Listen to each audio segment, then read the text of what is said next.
Now, to begin with our session post-lunch, we have a panel discussion. Blitzscaling and its pearls. May I request Srikanth to join me on stage. He is the co-founder and the CEO of Fractal Analytics.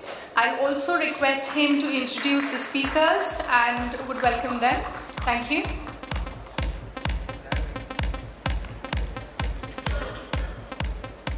Hi, let me do a quick introduction. My name is Srikanth. I'm a co-founder and group chief executive of Fractal. It's an AI firm. And I'd like to invite the panel members to come on stage. We have Abhiraj from Urban Clap, which is now called the Urban Company. We have Naren from Norwest Venture Partners. And we have Venkatesh Peddy from Chirate Ventures, earlier called as IDG Ventures. Okay. In 1996, there was this little company that was founded by this young but balding man who traveled 2,500 miles and wanted to start a bookstore. In 1996, they had 151 employees and they delivered about $5 million of revenue.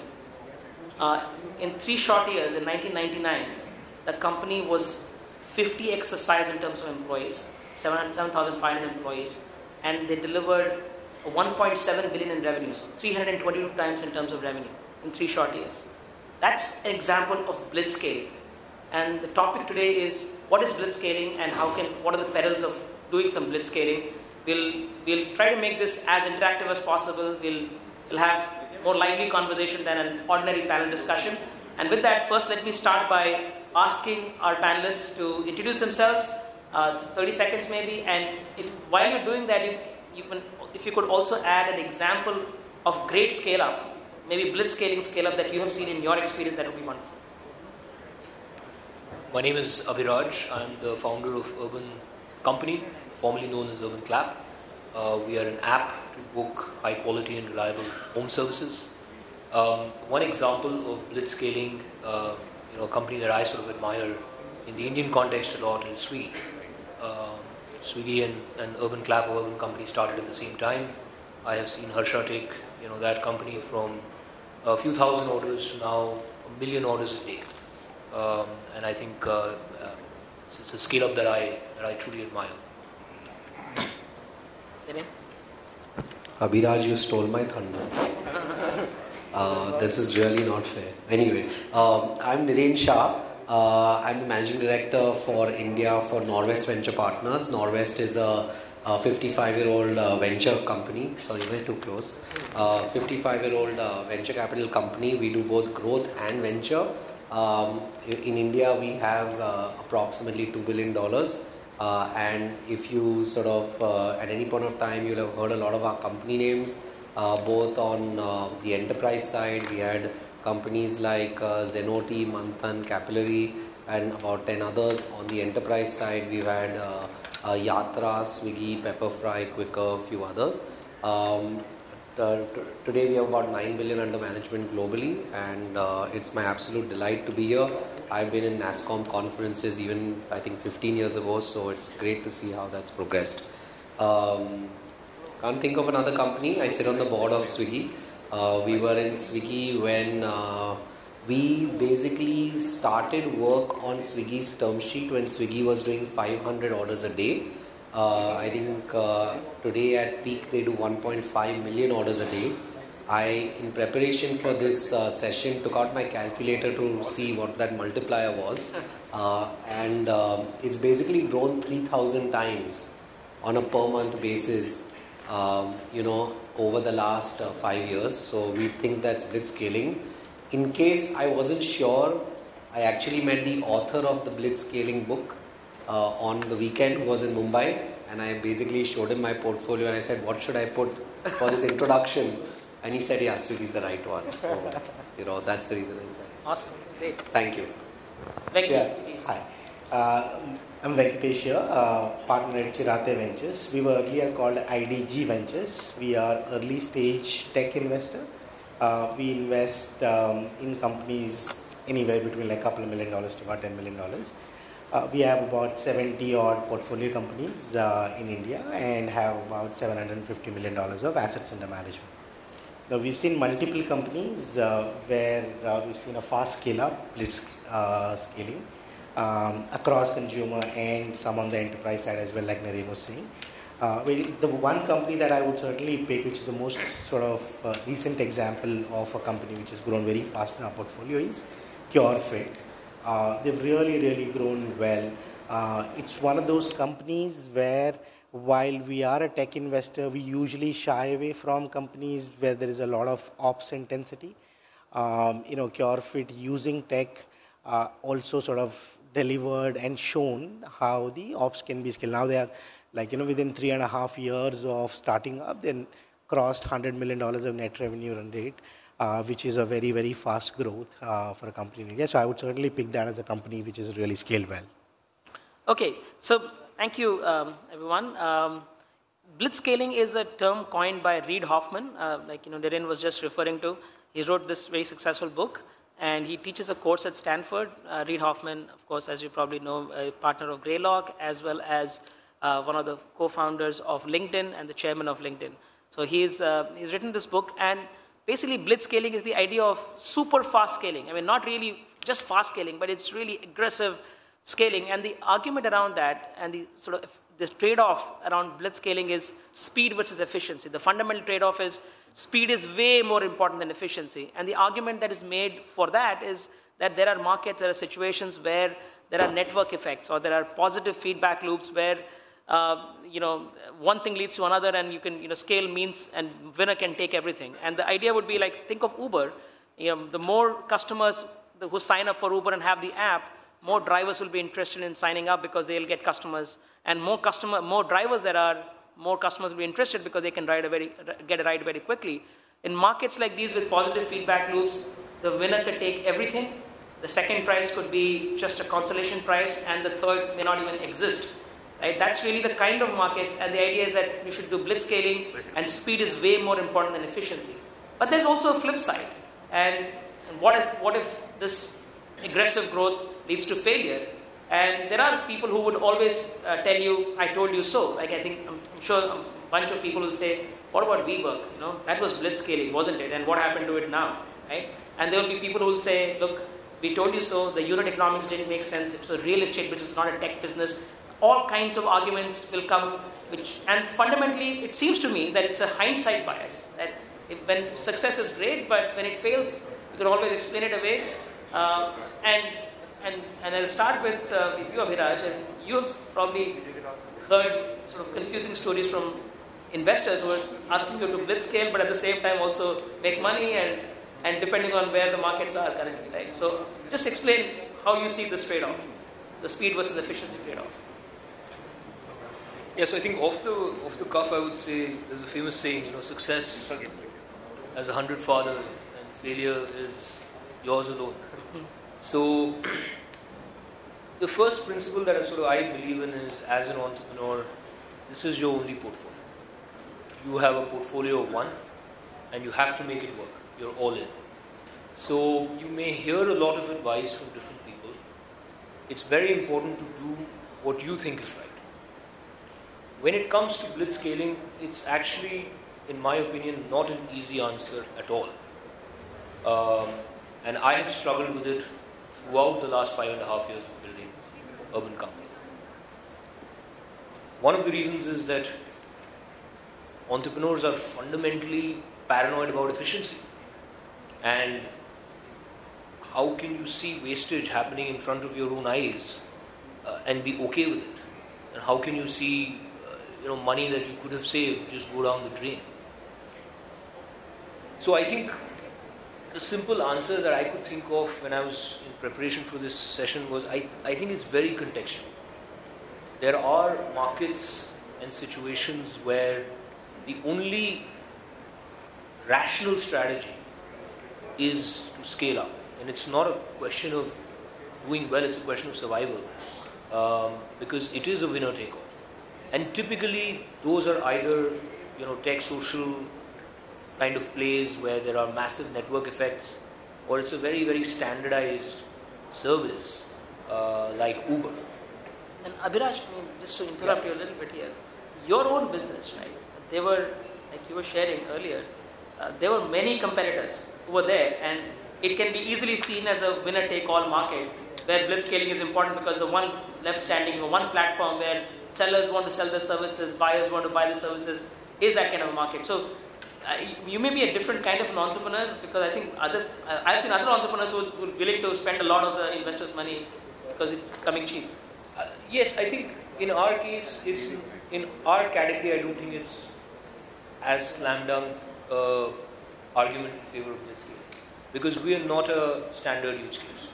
So home services by definition has some element of being non-standard. Now, while we've tried to standardize it, in non-standard categories, typically it's not a winner take, and different players can coexist. I don't think we've taken all. Otherwise, we wouldn't be 3 or 4% of market share.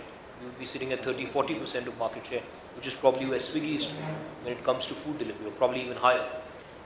So I think while we might be the organized tech leader, the nature of our space is a non-standard business, and therefore, actually, if you scale up very fast, your service quality doesn't measure up, if you're not very particular about training the service professionals, bringing the right ones on the platform, then consumers are going to have a bad experience and they won't come back.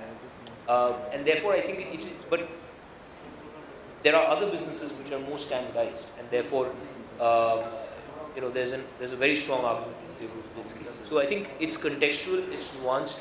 You don't want to have the wrong strategy in the wrong kind of company. I think we've scaled well. I certainly think we had the advantage of raising capital at the right time and eventually be the last man standing. But we also knew that throughout the journey of Urban Company, we will only be able to do well if we do it in a capital efficient way. Not just so that we can raise capital, but because that's the kind of company we want. So you have traded efficiency for speed? For sure. And I mean, it is a constant tussle in my mind even today. And Niren and Venki, what's the investor perspective on that? And are you always clear that this market needs this particular product, or this particular market needs blitzscaling, or is it more benefit of hindsight? So I actually find that blitzscaling is a great concept, but at the end of the day, especially in India, right? I mean, it's like, you could be blitzscaling and then you will hit a pothole and die. So one of the things you have to be very careful about is that the product market fit, the kind of scalability of that particular model. I think Swiggy was beautiful, and we can all use that as an example, because I think both sides of there were network effects on both sides, right? Restaurants signed up on their own because they thought their business was going to run away otherwise. Consumers signed up on their own, the technology worked. In fact, Swiggy initially started with phone calling, right? And we were like, why are we doing phone calling? Because the restaurants won't respond, right? So the food is like, the guy's waiting and the restaurant is like, needs a call to say, hey, you got an order, wake up and start preparing it, right? So the challenge in a lot of countries, especially emerging countries, I feel, is that the infra is not ready, right? If you go too fast, right, then what happens is that, as Abhiraj said, the service lapses are going to be so high that your customers, going to blitzscale towards the door and run away, right? And more blitz than scale. So I actually feel that you'll be very careful about where to apply this. It's not as simple.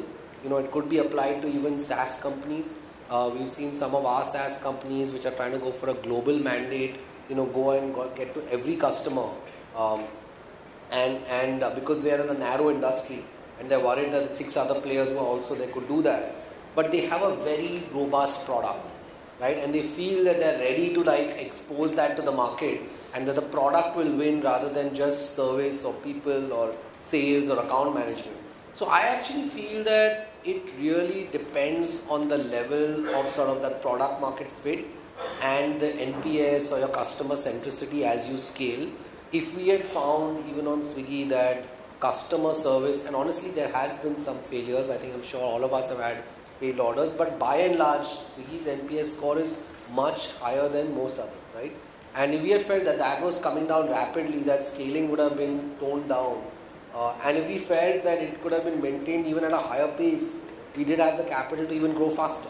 right? So there is this kind of narrow band. You're driving your car very fast, right? And I mean, in India, I'll joke that it's a second-hand car, you're driving very fast. And then you want to drive fast enough, but not to the extent where the brakes fail and the car falls down, you know?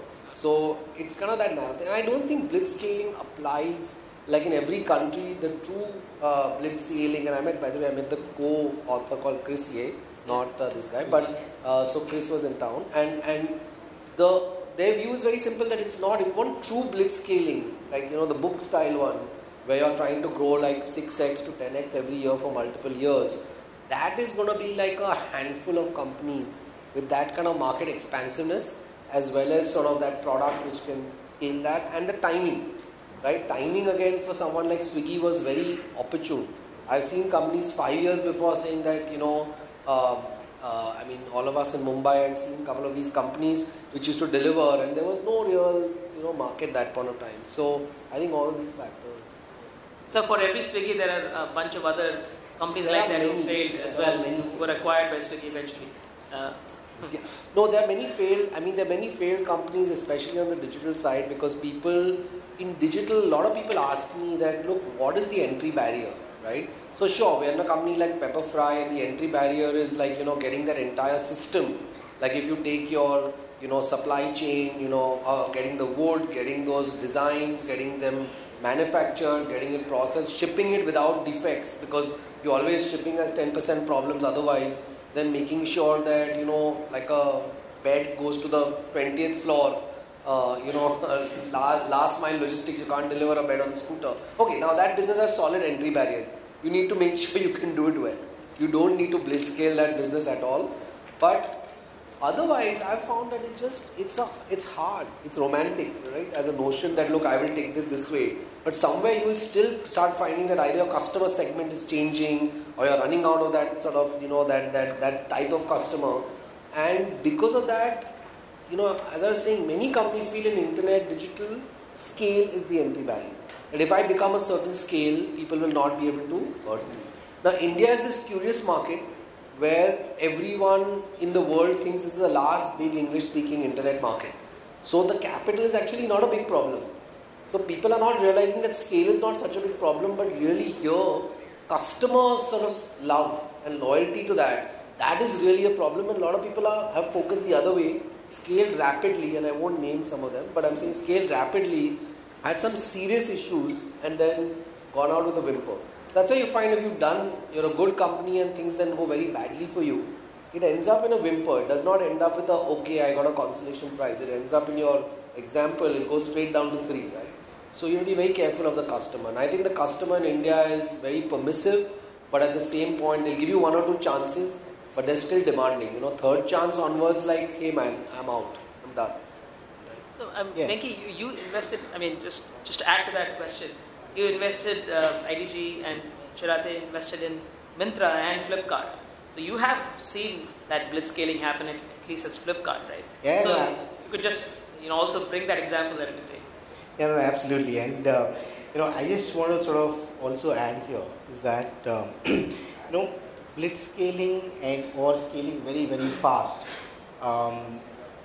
in at least if I go by the question that you're asking and the kind of media attention that's being sort of getting these days, there is a negative undertone to it. Like, you know, the people who believe that investors are sort of pushing the companies to really grow very, very fast and in the process make a lot of loss and sort of, you know, die as companies, right? I really sort of feel very differently about it. Most of us as investors feel very differently about it. I think, you know, the real question to ask here is if you all are sort of practicing for a, sort of say an Olympics, right, or a marathon.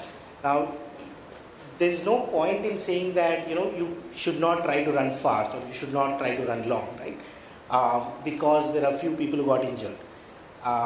Of course, you know, there are people who, while trying to scale fast, have also sort of seen the downside. But we've seen many companies where, you know, scaling is almost part of a natural growth, where you're looking at, you know, like Mireno saying, you know, looking at the different business models, looking at different realities of what that business entails in terms of the infra available, in terms of consumer readiness, etc., etc. Like for example, Flipkart, we were not the early investors, we came in late. But in case of Flipkart, very clearly in the initial days, there were no real buyers that people in India will even actually buy online. I mean, right? So there was no infra, internet was sort of not really working properly. So at that time, to really imagine and predict saying that everything would have progressed this way is almost sort of next to impossible, right?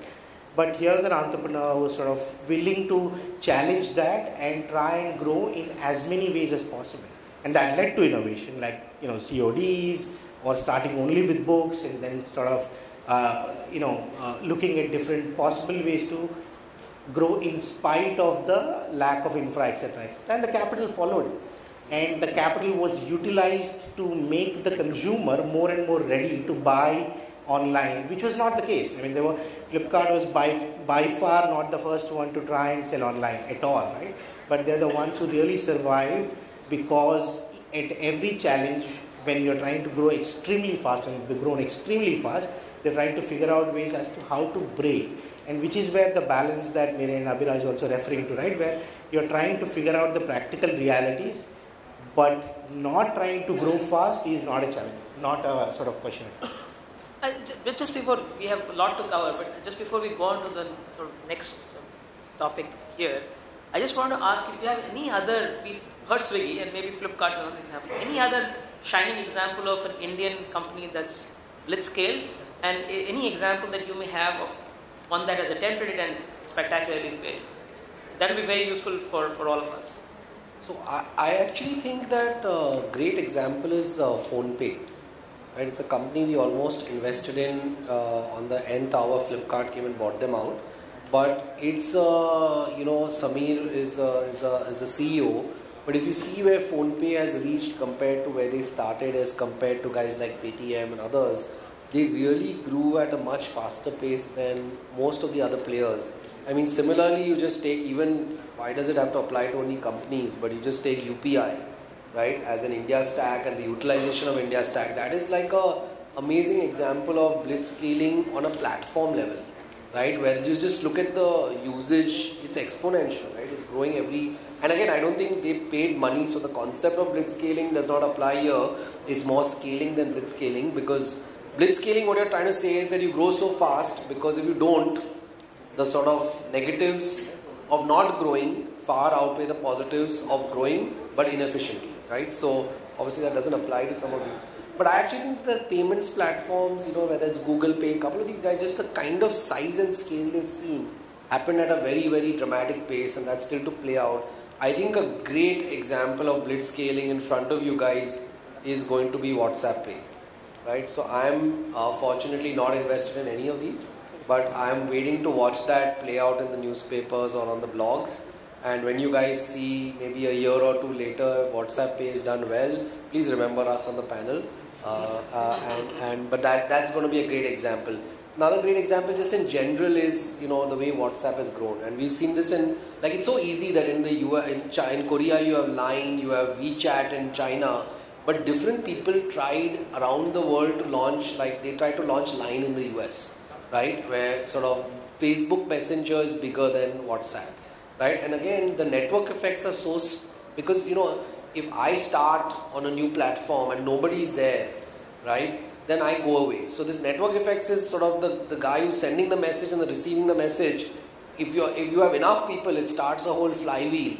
And again, that's why WhatsApp has crossed 2 billion users, and that's a great example of global blitzscaling.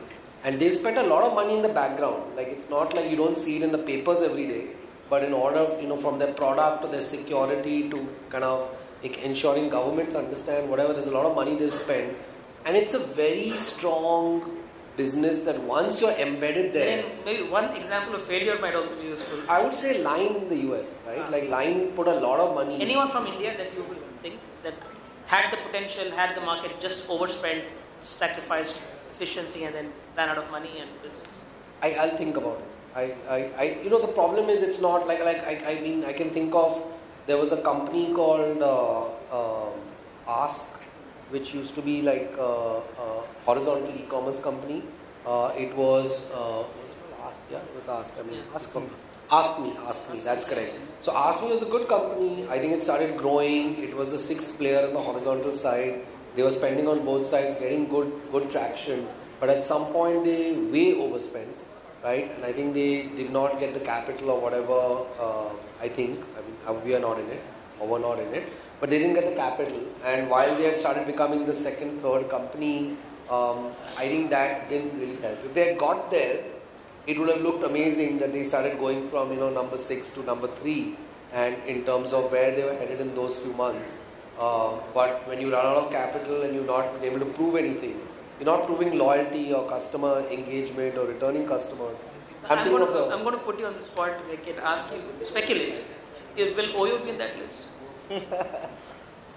Yeah. So of course, we are not investors in OYO, so we don't know the real sort of details on the ground. But I met the entrepreneur about a couple of months back, and at least going by the conversation, I really feel that there's a lot of clarity that he has on how he wants to build and what are some of the inefficiencies that he's seeing currently and how he can tackle it. So only time will tell. There is definitely a lot of chronicle stories. Even a couple of days back, there are stories that have come out, and it's also largely because of the association with WeWork and the kind of funding that has gone in. But at least at the business level, there definitely seems like a lot of clarity that the entrepreneur has. Now, how it will pan out in. Okay, so maybe another topic which is sort of associated with aggressive scaling. Let's forget blitz scaling. Let's just talk about fast scaling. And one of the topics there is M&A. And I've seen, again, investors and founders have sort of differing views and arguing both sides of the issue, which is M&A is critical. I'm sure at Urban Clap you had the option to acquire all your competitors who started to fail. Swiggy acquired a bunch of them, and you must have advised them on some of them. Sure. So if it succeeds, great, but making an M&A work is also very hard. Right? You do an M&A, you take out a competitor, grab more market share, but at the same time, cultural integration and just managing the founders of the acquired company, it's not easy. So where does the balance lie, especially if you want to really aggressively scale? And it's also not very capital efficient usually.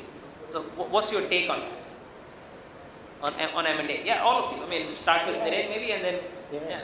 No, so at least our view is fairly simple on that. In fact, because we invest at such early stages, never at the early stages there is a sort of thought process around trying to acquire a company and grow very fast.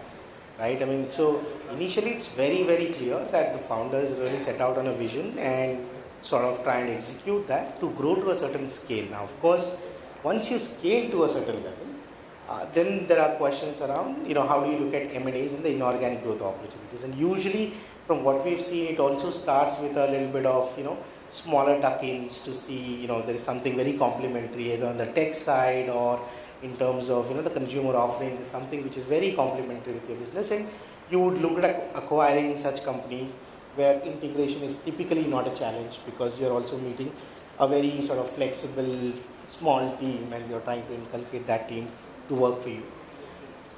But when it is about the larger companies and where you've already grown to a certain scale and you're also sort of looking to acquire companies of maybe 50% of your size or 40% of your size is where the challenges come. But I actually feel that those challenges are not different from any of the other not very pertinent only to startups. When you look at any other industries, the startup has grown to that level where they're looking at scaled acquisition. I think the M&A complexities are exactly similar to what you will face if you were to, as Fractal, look at acquiring a large. I think on the startup side, sometimes startups have sort of, in order to get market share, have some very, very strong pricing, discounting. So I look at it differently. I'm like, look, I don't know if this was even going to be possible with the Competition Commission of India, etc. But what would have happened if Amazon and Flipkart had merged or one had bought the other, right? So, I mean, I think that their margins might have been better. They might have been able to go IPO sooner. So there can be benefits, but typically, I mean, the big benefits globally, like you don't see too many digital companies, the biggest acquisition, you don't see like-sized mergers as much. You do see that one is a big player, they're either buying a segment, like Venkatesh said, or they're buying some reason, they're buying effectively profits because that whole fight or that competitiveness would kind of go away. Again, most markets around the world have a competition commission and all that, so they won't allow that to spiral out of control, of course, and it's not good for the consumer. But more often than not, there's a study by, I think, KPMG very long ago when I was there, that 70% of these, material acquisitions actually fail to meet their objectives, right? So they may do a little better, a little worse. Our companies must have bought, and I'm including acqui-hires, of course, which are not true M&As, but must have bought like at least 40, 50 companies across our portfolio. And I would argue that, especially in India, you have to be very careful about buying companies and why you're buying them, right? Buying it for scaling is, in my mind, open and shut, wrong answer. You're buying it for a different segment, for competence, to have you're in the south and north, somebody's in the east and west, some local area understanding, something which becomes bigger, because that company is selling because probably they could not grow, so sooner or later that engine's going to, peter down. You have to really understand why are you buying it, what will you get out of it, and then you have a huge bandwidth constraint. You will spend all your time figuring out that business, making it work. Investors like us will ask you that, listen, what was your, plan? Why is it not working out? Why have you not, made that acquisition work? And then sometimes you spend all your time on that rather than then focusing on your business, which hopefully is the larger business, right? So I, for one, am a little less I think M&A is a kind of it's the age of our market, but it's a sexy term, right? I find that there is a lot more, robustness as to go underlying in M&A, and the chances of that going wrong, right? It's a romantic illusion, right? Like the chances of that going wrong, unless you do it for the right reasons, and I'm not counting acqui-hires, right? I'm saying that it's high. So if you woke me up in the middle of the night and said, listen, just give me a yes or no answer, I'm planning to do an M&A tomorrow morning, I would say no.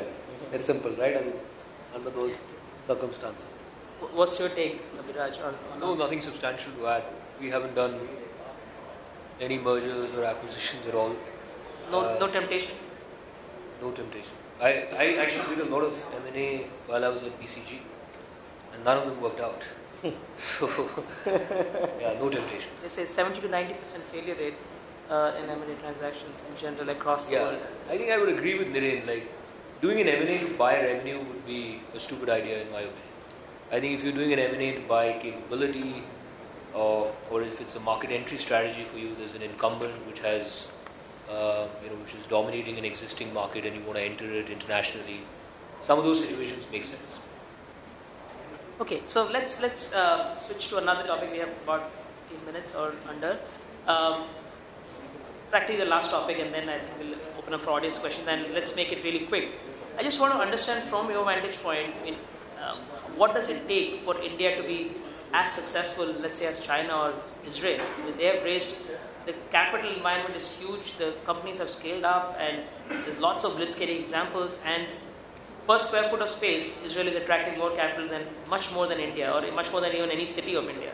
Right? So what does it take, and how has India changed in these years? From the time when you started investing in India, has things really changed? And for you as an entrepreneur, have things really changed? I'd love to understand your take on where India is and what it takes to scale up from here.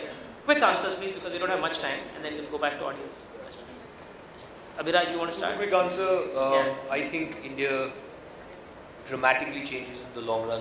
In the short run, things, actually we're very sort of typically short-term optimistic and not very long-term greedy. I think India is the market for folks who are long-term greedy. Even from the time I started in 2014 to now, I think things have dramatically changed. I remember arguing till the cows come home with my co-founder that, when we were launching the beauty category, I said nobody's going to get beauticians in their home through an app. And now it's our mainstay category. So I think things have changed. I think in the next 10 years, India will change a lot. A lot of the plumbing is done. When we started 50% Indians had a bank account. Now 85% Indians have a bank account. Everybody is on data network. And people have, and we see this because we interact with that segment, plumbers, carpenters, beauticians. There's deep aspiration. They want a better life. They want to work hard. So I think next 10 years are very exciting.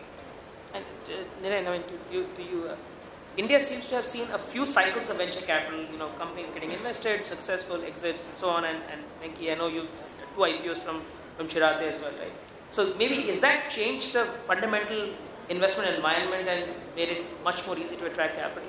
Or so I think the one thing I think stands out is quality of founders which we are seeing is dramatically different. I think they were very high quality founders. Now you can see them at scale. So I think that is one huge difference. Like 12 years ago when we set up shop here, people who have done it before, the kind of robustness, the thought process, you can actually meet people. They've been there, done that. In the US, I'll tell you guys a very quick story. But there was a guy when I first joined, and it's a global firm. So I was sitting there, and these guys were like, this guy came in, and they told me this guy's a 5th time founder with us. He's coming the 5th time. So I was like, and he's amazing. 4 companies were all very big outcomes. One was okay.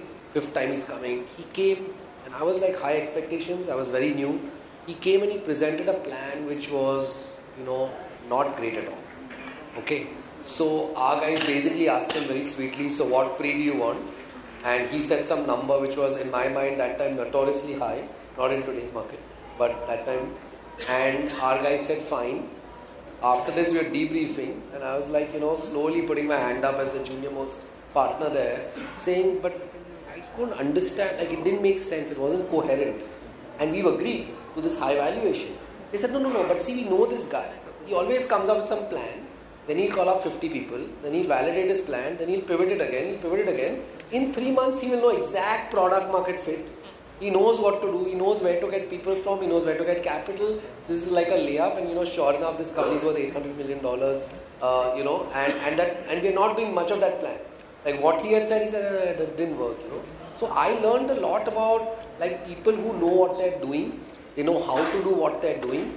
And India is a absolute, like look at the number of small merchants we have, MSMEs, right? We have like 20 million businesses. Every dining table has had some entrepreneurial conversation at least 2-3 times a week. So I think India is going to produce, I am very bullish on India. I think we're going to produce, and we already export, like in our US office, I kid you not, every second guy, every second company in the valley which comes to present to us has one Indian in the top 2 guys.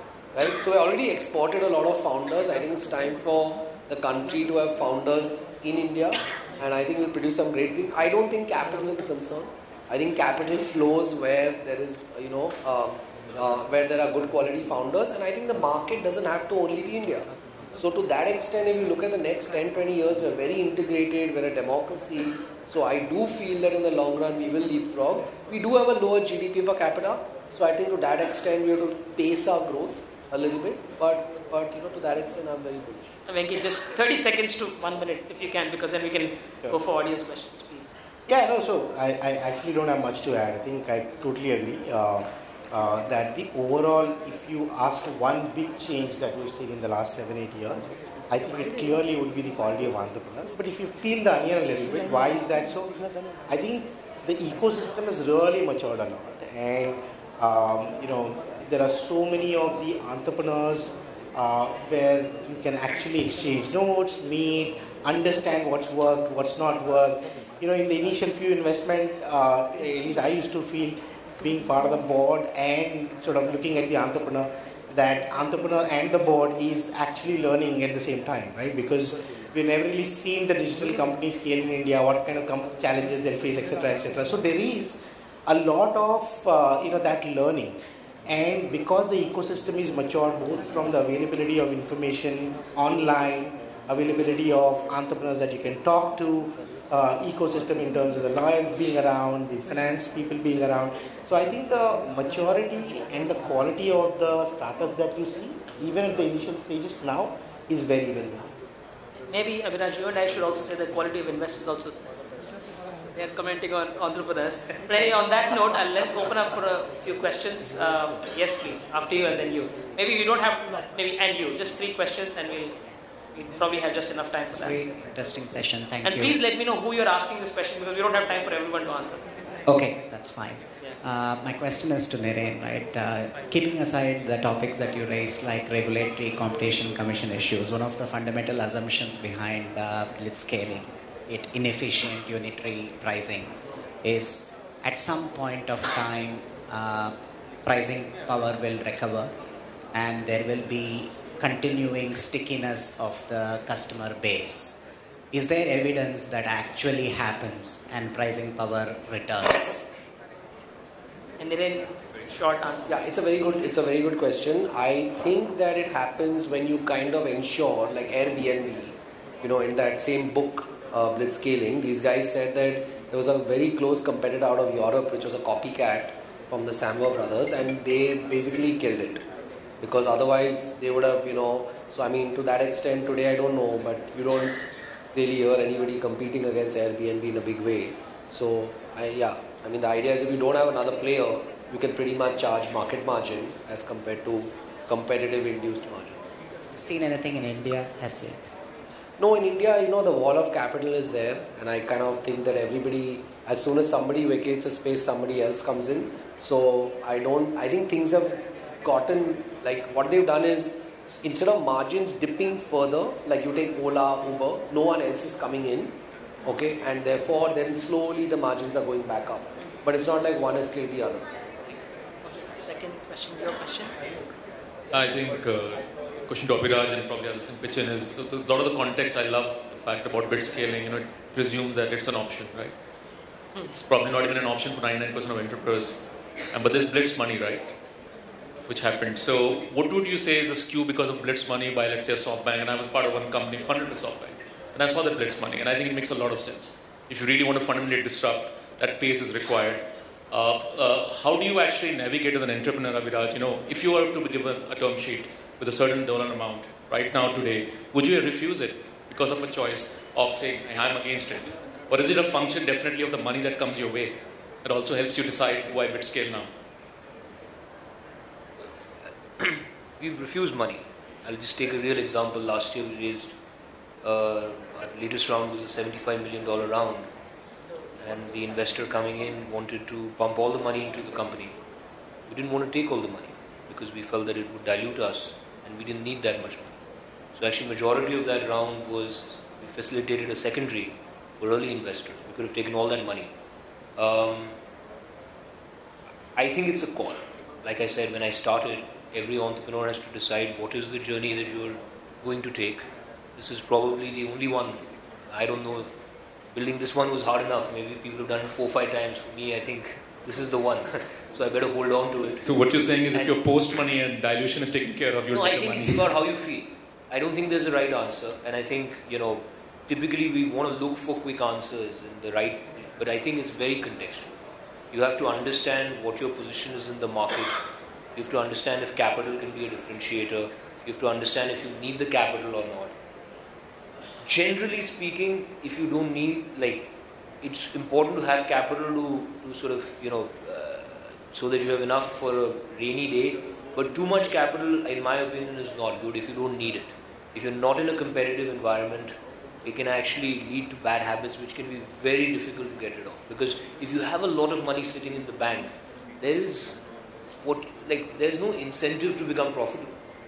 You know that, you have so much in the bank, the teams themselves, lose that sort of killer instinct. So one of the conversations we had as founders, I remember this beautiful conversation I had with Varun. I said, should we take all the money? He said, no, we'll lose the killer instinct. Let's refuse most of it. Let's take some. Let's get the investor to the cap table who's a good investor from a long-term perspective. But let's give most of this to the early investors. Let's not take too much. It's important to be a little bit on edge. And I'll just add 30 seconds to this. We have raised 325 million of capital so far, and I can tell you with my own experiences that it's very important to have alignment.